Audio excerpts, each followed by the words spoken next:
ఏ పార్టీలో ఉన్నా ఎథికల్గా వాల్యూతో ఉండాలని చెప్పి కోరుకుంటాను. నేను 2014 జూన్ 2వ తారీఖు నాడు తెలంగాణలో ప్రభుత్వం ఏర్పడిన తర్వాత మొట్టమొదటి ఆర్థిక మంత్రిగా పనిచేసిన. 2018 సెప్టెంబర్ వరకు నేను ఈ రాష్ట్రానికి ఆర్థిక మంత్రిగా పనిచేసిన. తెలంగాణ రాష్ట్రాన్ని సాధించుకున్నది నీళ్ల కోసం, నిధుల కోసం, మా ఉద్యోగాలు మాకు కావాలని చెప్పి సాధించుకున్నాం. 2005లో ఆనాటి ప్రభుత్వం జలయజ్ఞంలో భాగంగా తుమ్మిడిహట్టి చేవెళ్ల ప్రాజెక్టుని ఆనాడు ప్రపోజ్ చేసింది. దాని విలువ 2006-7లో దాని విలువ 16,500 కోట్ల రూపాయలు. తుమ్మిడిహట్టి చేవెళ్ల ప్రాజెక్టు. ఆ తదుపరి 4-5 సంవత్సరాల తర్వాత మళ్ళీ అదే ప్రాజెక్టు 38,000 కోట్ల రూపాయలకు పెంచారు. ఆనాడు తుమ్మిడిహట్టి దగ్గర 152 ఫీట్లు బరాజు కట్టాలి, నీళ్ళని డైవర్ట్ చేయాలి, లిఫ్ట్ పెట్టి ఎల్లంపల్లికి తీసుకురావాలని చెప్పి ప్రపోజల్స్ ఉండే.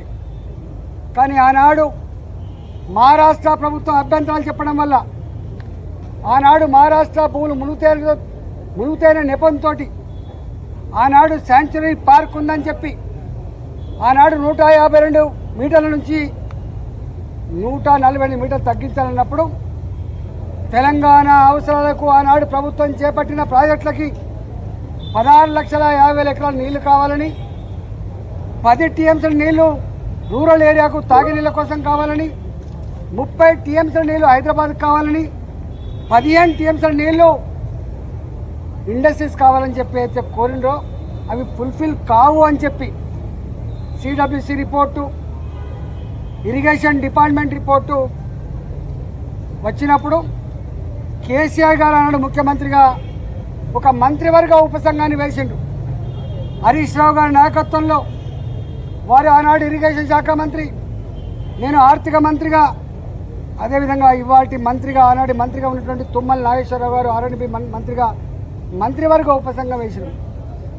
మంత్రివర్గ ఉపసంఘం సిడబ్ల్యూసి రిపోర్ట్లు, ఇరిగేషన్ డిపార్ట్మెంట్ ప్రతిపాదనలు, వాళ్ళ అవసరాలన్నీ కూడా మా ముందుకు పెట్టినప్పుడు మేమన్నాం, ఒకవేళ కనుక ఈ తుమ్మిడిహట్టి చేవెళ్ళ మన అవసరాలని తీర్చకపోతే మరో ప్రత్యామ్నాయ మార్గాన్ని అన్వేషించమని చెప్పినప్పుడు వారు అనేక రకాల సర్వేలు చేసి, అది టెక్నికల్ వాళ్ళు కాబట్టి ఇవాళ మేడిగడ్డ, సుందిల్ల, అన్నారం ప్రాజెక్టులకి వాళ్ళు ప్రపోజ్ చేశారు. ఆనాడు ఆ ప్రాజెక్ట్ కాస్ట్ 63,000 కోట్లు అని చెప్పి వాళ్ళు అంచనా వేశారు. ఆ తదుపరి అనేక పరిణామాలు, అనేక జిల్లాల్లో వచ్చిన డిమాండ్లు, ఇంకా అనేక కొత్త ఏరియాకు నీళ్ళు ఇవ్వాలన్నటువంటి రైతుల ఆక్రందనలు, ఉన్న ఇరిగేటెడ్ ఏరియాకు స్టెబిలైజ్ చేయాలన్నటువంటి నిర్ణయాలు, అనేక రకాల నిర్ణయాల వల్ల అది 82,000 కోట్లకు పోయినమాట వాస్తవం. ఆ తదుపరి ఏం జరిగింది మాకు సంబంధం లేదు. ఇక్కడ మమ్మల్ని అడిగిన ప్రశ్న ఏంటంటే, మీరు ఆర్థిక మంత్రిగా ఉన్నారు కదా, ఈ డిజైన్లతో, ఈ కన్స్ట్రక్షన్తో, ఈ టెక్నికల్ ఆస్పెక్ట్తో మీకు సంబంధం ఉందా అని చెప్పి అడిగారు. మాకు ఏమీ సంబంధం ఉండదు.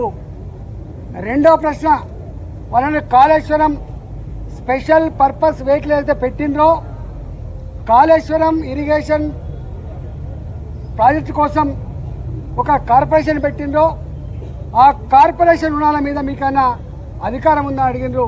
కానీ కార్పొరేషన్ మీద ఆర్థిక డిపార్ట్మెంట్కి, ఆర్థిక మంత్రికి ఏం సంబంధం లేదు. వాళ్ళు ఆనాడు ప్రాజెక్ట్ రిపోర్టు బ్యాంకులకు సబ్మిట్ చేసిండ్రు, డబ్బులు తెచ్చుకున్నారు, వాళ్ళే ఖర్చు పెట్టుకుని తప్ప మాకు సంబంధం లేదు. అసలు ఒక్క మాటలో చెప్పాలంటే ఇరిగేషన్ డిపార్ట్మెంట్కు తోడుగా అనుబంధంగా వాళ్ళ దగ్గరనే ఒక అకౌంట్ డిపార్ట్మెంట్ ఉంటుంది, దానికి ఒక ఆడిట్ డిపార్ట్మెంట్ కూడా ఉంటుంది. ఆ బిల్లులు మంచా చెడా, పనులు అయినాయా కాలేదా, క్వాంటిటీ ఉందా లేదా, క్వాలిటీ ఉందా లేదా, ఇవన్నీ చెక్ చేసుకోవాల్సింది ఆ ఇరిగేషన్ డిపార్ట్మెంట్ నుండి వాళ్ళ అకౌంట్ సెక్షన్. ఆ తదుపరి ఆడిట్ సెక్షన్ మా దగ్గరికి వస్తుంది. కాళేశ్వరం కార్పొరేషన్ కింద ఏ డబ్బులు అయితే ఉండనో వాళ్ళే నేరుగా పే చేసుకునే మాకు సంబంధం లేదు. బడ్జెట్ అలొకేటెడ్ డబ్బు అయితే ఉందో మా దగ్గర అలొకేటెడ్ డబ్బు ఉంటే తప్పకుండా దాని ప్రకారం బిల్లులు పే చేస్తాం తప్ప దాని వాల్యూస్తో కానీ వాటితో మాకు ఏం సంబంధం లేదని చెప్పి కరాఖండిగా చెప్పడం జరిగింది. కానీ ఇవాళ ఎంత దుర్మార్గులు అంటే ఈ ఈటల రాజేంద్ర గారు పిలుస్తాండ్రు. ఏం పిలుస్తావు? ఏం పిలిచినా ఏముంటుంది? మా బతుకు చాలా ట్రాన్స్పరెంట్గా మేము ఎథిక్స్ కోసం బతికిన వాళ్ళం, ప్రజల కోసం బతికిన వాళ్ళం. కంత మీద తుపాకీ పెట్టినా కూడా గదే మాట మాట్లాడడం తప్ప ఇంకోటి మాట మాట్లాడటం కాదు. ఇవాళ పిచ్చి కూతలు, కారు కూతలు, ఇలా కుక్కలు ఎక్కబడ్డే మాటలు చూస్తూ ఉంటే బాధ అనిపిస్తూ ఉంది. ఏది ఏమైనా తెలంగాణ ప్రజలు నిజమైన న్యాయ నిర్ణేతలు. ఎవడు తప్పు చేసిండో ఎవడు ఒప్పు చేసిండో వాళ్ళు నిర్ణయిస్తారు తప్ప ఇవాళ కొద్దిమంది బట్టకాల్చి మీద చేసినంత మాత్రం మీకు అయ్యే ప్రసక్తి లేదు. కానీ ఒక్కటి మాత్రం మళ్ళీ ఒకసారి చెప్పదలుచుకున్న 3 బరాజులు మేడిగడ్డ దాని విలువ 4,600 కోట్లు, సుందిల్లా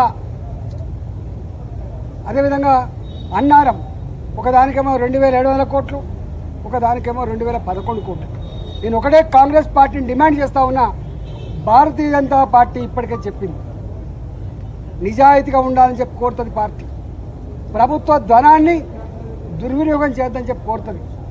చట్టాన్ని లోబడి ఉండాలని చెప్పి కోరుతుంది. నీకు ఇచ్చిన కర్తవ్యాన్ని ఒక ప్రజలకు బాధ్యతతో పనిచేయమని చెప్పి కోరుతుంది. ఇవాళ మేము కోరుతా ఉన్నాం. అంతకుముందు అనేక కమిషన్లు వేసిండ్రు. ఎందుకు రిపోర్ట్లు బయటపెడతలేరు?